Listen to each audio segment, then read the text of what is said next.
नमस्कार मित्रांनो, NSB digital Marathi चॅनलमध्ये आपलं स्वागत आहे. आज आपण पीक विमा संदर्भात महत्त्वाची अशी माहिती पाहणार आहोत.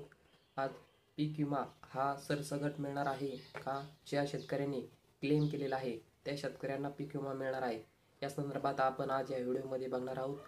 तर नवीन असाल तर आपल्या NSB डिजिटल मराठी चॅनलला सबस्क्राईब करायला विसरू नका.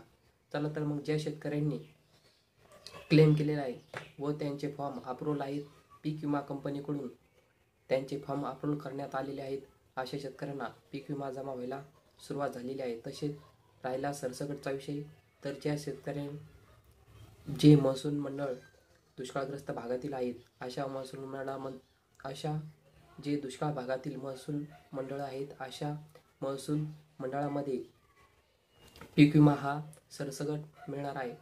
तर सरसकट असा ज्या महसूल मंडळ दुष्काळ भागातील आहे, दुष्काळग्रस्त ज्या भागामध्ये दुष्काळ जाहीर केलेला आहे अशा भागामध्ये हा पीक विमा सरसकट असा मिळणार आहे व ज्यांनी क्लेम केलेला आहे अशा शेतकऱ्यांना पण पीक विमा मिळण्यास सुरुवात झालेली आहे.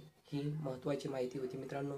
पीक विमा सरसकट मिळणार का क्लेम केलेल्या शेतकऱ्यांना मिळणार, याबद्दल बऱ्याच जणांचे क्वेश्चन होते. याबद्दल ही महत्त्वाची माहिती होती. तर नवीन असाल तर आपल्या NSB डिजिटल मराठी चॅनलला सबस्क्राईब करायला विसरू नका. अशाच प्रकारे आपल्याला या चॅनलवर माहितीपूर्ण व्हिडिओ भेटत राहतात. धन्यवाद मित्रांनो.